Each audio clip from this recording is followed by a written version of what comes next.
जय हिंद फ्रेंड्स। आज की इस वीडियो में हम लोग देखने वाले हैं आपकी क्लास 12th की जो बुक है फ्लेमिंगो, उसका पहला चैप्टर है द लास्ट लेसन। पहले ही चैप्टर का नाम है द लास्ट लेसन और अल्फोंस डॉडेट इन्होंने इस चैप्टर को लिखा है और ये फ्रांस के रहने वाले हैं और ये कहानी भी आपकी फ्रांस की ही है। अब मैं कहानी कहाँ घट रही है उसके बारे में थोड़ी सी जानकारी दे देता हूँ। देखिए, पुराने समय में 1850-60 के आसपास क्या हो रहा था कि एक प्रशा नाम का एक राष्ट्र था, या आप बोल सकते हैं कि एक प्रशा एक संगठन था।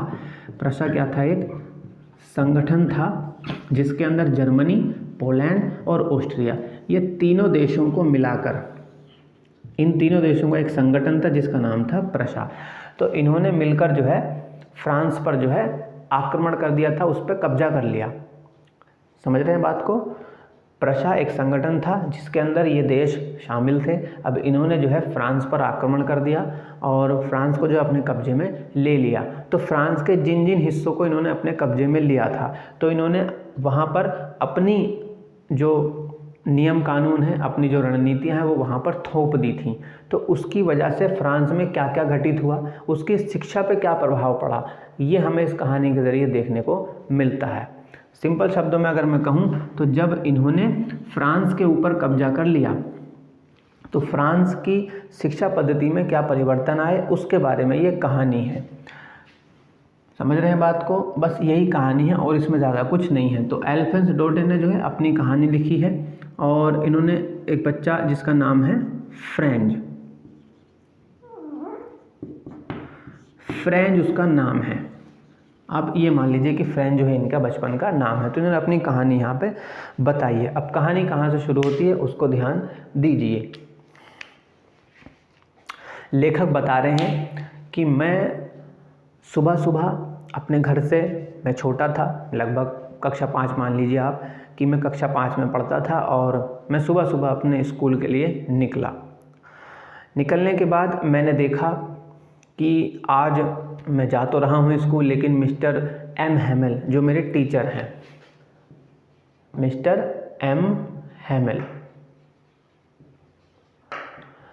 हैमेल क्या है इस कहानी में? एक टीचर हैं। तो मुझे याद आया कि मिस्टर एम हैमेल ने मुझसे कल कहा था कि बेटा पार्टिसिपल पे कुछ सवाल मैं तुमसे पूछूंगा और अगर तुम नहीं बता पाए तो मैं तुम्हें मारूंगा। तो मुझे डर लग रहा था कि अगर मैं स्कूल जाऊंगा तो मेरी पिटाई होगी, क्योंकि मैंने पार्टिसिपल पर अपना पाठ याद नहीं किया है। लेकिन मुझे में इतनी हिम्मत थी कि मैं इस डर पे जीत हासिल कर सका और मैं स्कूल की तरफ जो है धीरे धीरे आगे बढ़ना मैंने शुरू किया। जैसे जैसे मैं स्कूल की तरफ बढ़ा तो मैंने देखा कि इधर प्रशा के जो सैनिक हैं वो परेड कर रहे हैं और जो आरा मशीन है वो चल रही हैं। दिन बड़ा सुहावना है, चमकीला दिन है और चिड़ियाँ चहचहा रही हैं पेड़ों के किनारों पर बैठकर, और दिन एकदम बड़ा बढ़िया था। और मुझे लग रहा था कि आज स्कूल बंक करके अगर इस दिन में अगर समय बिताया जाए तो कितना मज़ा आएगा। लेकिन कोई बात नहीं, मैं फिर भी जो है स्कूल की तरफ बढ़ता रहा। और स्कूल के बाहर जो बोर्ड लगा हुआ था, बुलेटिन बोर्ड यानी कि सूचना पट जो लगा हुआ था, उस पर भीड़ इकट्ठा हुई थी। और वो बोर्ड जो था वहाँ से हमें अक्सर जो है जानकारी मिलती थी कब किस दिन की छुट्टी है, कब कौन सा त्यौहार है, कब सेना में कोई भर्ती होने वाली है, या कब जो है कहाँ क्या हो रहा है, उसकी सारी जानकारी हमें उस बोर्ड से ही मिलती थी। खैर, फिर मैंने देखा कि उसी भीड़ में जो एक लोहार है जो अपने चेले के साथ में उस न्यूज़ को पढ़ रहा था, वहाँ पे कुछ जानकारी लिखी हुई थी। उसने मेरे पास आके कहा कि नन्हे फ्रेंड भागो मत, तुम टाइम से स्कूल पहुंच जाओगे। मुझे लगा कि शायद वो मेरा मजाक उड़ा रहा है। खैर, मैं स्कूल की तरफ आगे बढ़ा। जैसे ही मैं स्कूल के गेट पर पहुंचा तो मैं हैरान था, क्योंकि अक्सर जब मैं स्कूल आता था तो वहाँ पे बहुत ज़्यादा शोर शराबा होता था। टीचर मेज पर डंडा पीट रहे होते थे, बच्चे में बेंच बजा रहे होते थे, बच्चों के चलने की आवाज़ आती थी, बच्चों के चीखने चिल्लाने की आवाज़ आती थी। लेकिन आज मुझे ऐसा लगा जैसे कि मतलब इतनी ज़्यादा खामोशी थी, जैसे मानो संडे का दिन हो। तो मुझे एक बार शक भी हुआ कि कहीं मैं संडे में स्कूल तो नहीं आ गया हूँ। खैर, मैं देखा, मैं जैसे स्कूल में एंटर हुआ मैंने देखा कि हाँ, क्लास में बच्चे बैठे हुए हैं और मेरी क्लास भी है। तो मुझे डर लगा कि शायद मैं लेट हो गया हूँ और मुझे बड़ी चिंता होने लगी। मैंने खिड़की से झांका तो मैंने देखा कि मिस्टर हैमेल जो मेरे टीचर हैं वो क्लास में जो है चक्कर लगा रहे हैं और बगल में उन्होंने डंडा दबाया हुआ है लोहे का और सारे बच्चे शांत बैठे हैं। अब आप सोच सकते हैं कि मुझको कितना बुरा लगा होगा, क्योंकि पहले तो मैंने सोचा कि सब शोरगुल हो रहा होगा तो मैं चुपके से जाकर बैठ जाऊँगा, लेकिन ऐसा नहीं हुआ। मुझे गेट खोलना पड़ा और सब ने मुझे देखा, मिस्टर हैमिल ने मुझे देखा और मुझे बहुत बेइज्जती हुई और मैं जाके अपनी बेंच पर बैठ गया। मिस्टर हैमिल ने मुझसे कहा कि नन्हे फ्रेंड जल्दी बैठो, हम तुम्हारे बिना ही जो है पाठ शुरू करने के लिए जा रहे थे। और मैं इसी चीज़ को समझने की कोशिश कर रहा था कि आज कैसा माहौल स्कूल के अंदर हो गया है। जैसे ही मैं अपनी सीट पर बैठा और मैंने नज़र उठाकर जब देखा तो मिस्टर हैमिल ने आज नए कपड़े पहने हुए हैं, जिसको वो कभी या तो किसी फंक्शन में पहनते थे या फिर किसी संडे में या फिर कहीं जाते थे तब पहनते थे। आज उन्होंने नए कपड़े पहने हुए हैं। फिर मैंने घूम के पीछे देखा तो मेरे कमरे की जो पिछली वाली सीटें थीं जो हमेशा खाली रहती थी, आज उस पर गाँव के लोग बैठे हुए हैं, गाँव के कुछ बूढ़े लोग बैठे हुए हैं। और मेरे लिए ये सब कुछ बड़ा हैरानी भरा था कि आज हो क्या रहा है। वहाँ भीड़ लग रही है बुलेटिन बोर्ड पर, स्कूल के बाहर स्कूल में एकदम खामोशी है। इधर मिस्टर हैमिल ने नए कपड़े पहने हुए हैं, उधर क्लास में पुराने लोग यानी कि बुज़ुर्ग लोग गांव के बैठे हुए हैं। ये सब कुछ हो क्या रहा है, इसी सब को मेरा दिमाग समझने की कोशिश कर रहा था। तभी मैंने देखा कि मिस्टर हैमिल कुर्सी पर बैठे और उन्होंने बोलना शुरू किया। और उन्होंने क्या कहा, उन्होंने जो कहा वो ये कहा, उन्होंने कहा कि मेरे प्यारे बच्चों, आज मैं तुम्हें फ्रांसीसी भाषा का अंतिम पाठ पढ़ाने वाला हूँ, क्योंकि कल से यहाँ पर जर्मनी भाषा पढ़ाई जाएगी। बर्लिन से आदेश आया है, बर्लिन जो है वो जर्मनी की राजधानी है, कि भाई बर्लिन से आदेश आया है कि अब फ्रांस के 2 राज्यों में अल्सास और लॉरेन, फ्रांस के 2 राज्यों, फ्रांस के 2 राज्यों अल्सास और लॉरेन, इन दोनों के दोनों राज्यों में मिस्टर हैमिल बता रहे हैं क्लास में कि भैया बर्लिन से आदेश आया है, जर्मनी की राजधानी बर्लिन से, कि भैया फ्रांस के दोनों राज्यों अल्सास और लॉरेन में कल से जर्मनी भाषा पढ़ाई जाएगी। तो जो तुम्हारा नया टीचर है वो कल आ जाएगा और मैं तुमको आज अंतिम पाठ ही पढ़ाऊँगा, यानी कि आज जो मैं तुमको पढ़ाने वाला हूँ वो तुम्हारे लिए अंतिम पाठ होगा। और इस तरह से तो जब मिस्टर हैमिल ने ये बात बोली तब मेरे दिमाग के जो है पट खुले और मुझको बात समझ में आ गई कि आखिर तो अच्छा ये वाली जानकारी जो है बाहर बोर्ड पे लिखी हुई थी जहाँ वो सब लोग इसको पढ़ रहे थे, और शायद इसी चीज़ के प्रति जो है अपनी बात कहने के लिए जो गांव के बुज़ुर्ग लोग थे वो गांव में बैठे हुए थे। और मिस्टर हैमिल ने भी आज इसीलिए अपने नए कपड़े पहने हुए हैं क्योंकि मिस्टर हैमिल कल यहाँ से चले जाएंगे।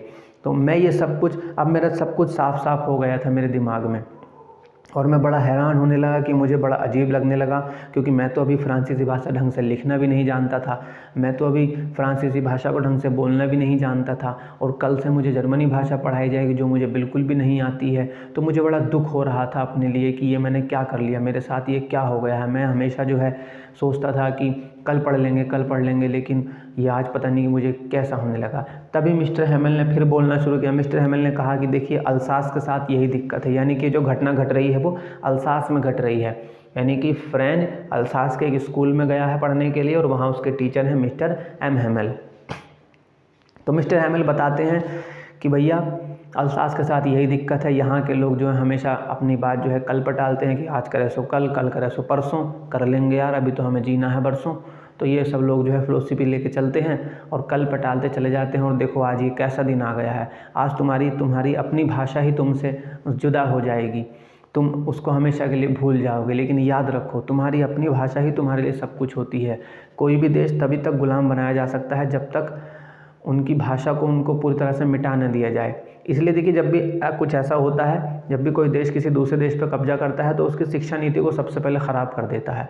तो वैसा ही यहाँ भी हो रहा है। तो मिस्टर हैमिल ने कहा कि आज मैं जो कुछ तुमको पढ़ाने वाला हूँ वो अंतिम है और कल से यहाँ नया टीचर आ जाएगा।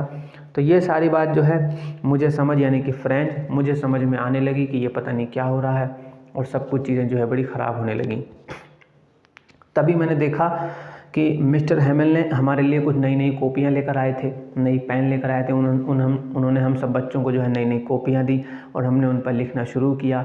और थोड़ी देर पढ़ाने के बाद मिस्टर हैमिल ने फिर अपनी स्पीच जारी रखी। उन्होंने कहा कि देखिए हमारी भाषा दुनिया की सबसे खूबसूरत और सबसे सुंदर भाषा है और इसे हम जब तक अपने साथ जकड़े रहेंगे तो ही हमें इसकी रक्षा करनी होगी, ताकि ये हमारी ताकत है, क्योंकि इसके बिना हमारी कोई पहचान नहीं है कि हम फ्रांसीसी हैं। अगर हम फ्रांसीसी ना बोल पाएँ, अगर हम फ्रांसीसी भाषा को लिख ही नहीं पाएंगे, तो फिर हमारे पास कोई हमारा ऐसा सबूत नहीं है जो ये सिद्ध करे कि हम फ्रांसीसी हैं।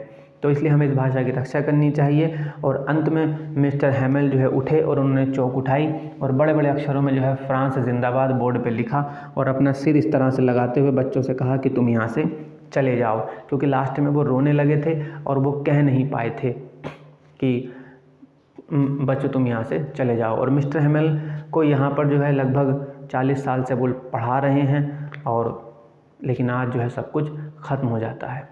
तो ये इस चैप्टर की कहानी थी। अब कहानी कुछ ज़्यादा नहीं है, छोटी सी कहानी है, बस हमें ये सीखने को मिल रहा है कि देखिए हम जिस चीज़ को कल पे टालते रहते हैं, लेकिन एक वक्त आता है जब वो चीज़ फिर हमेशा के लिए टल जाती है और फिर वो लौट कर कभी भी नहीं आती है। तो अब इसमें सवाल किस किस तरह के पूछे जाएंगे? सवाल इस तरह के पूछे जाएंगे कि फ्रेंच उस दिन डरा हुआ क्यों था जब वो स्कूल के लिए जा रहा था? तो फ्रेंच उस दिन स्कूल के लिए जाते हुए इसलिए डरा हुआ था क्योंकि मिस्टर हैमेल ने उससे पार्टिसिपल पर तैयार करने के लिए कहा था पाठ, मगर उसने याद नहीं किया था। फिर हमसे पूछा जा सकता है कि बाहर बुलेटिन बोर्ड पर क्या लिखा हुआ था? तो बाहर बुलेटिन बोर्ड पर जर्मनी से आदेश आया था कि भैया कल से अल्सास और लॉरेन के स्कूलों में जर्मन भाषा पढ़ाई जाएगी, नया टीचर कल से आ जाएगा, ये आदेश वहाँ पे लिखा हुआ था। उस दिन स्कूल बिल्कुल अलग क्यों था? फ्रेंच को ऐसा क्यों लगा? तो भैया फ्रेंच ने उस दिन स्कूल को इसलिए अलग पाया क्योंकि उस दिन स्कूल में बहुत ज़्यादा खामोशी थी। अक्सर जब स्कूल शुरू हुआ करता तो बहुत ज़्यादा शोर शराबा होता था, लेकिन उस दिन बिल्कुल खामोशी थी, जैसे संडे की खामोशी होती, ये सब कुछ अलग था। और हमसे पूछा जा सकता है कि मिस्टर हैमेल ने फ्रांसीसी भाषा के बारे में क्या कहा? तो मिस्टर हैमेल ने फ्रांसीसी भाषा के बारे में कहा कि फ्रांसीसी भाषा दुनिया की सबसे खूबसूरत, सबसे सुंदर भाषा है और इसकी हमें रक्षा करनी चाहिए क्योंकि इसके बिना हमारा कोई वजूद नहीं होगा। इस तरह के कुछ सवाल पूछे जाएंगे, वो जब हम इसका लिखने वाला वीडियो बनाएंगे उसमें आपको बता देंगे। आज के वीडियो में सिर्फ इतना ही। धन्यवाद।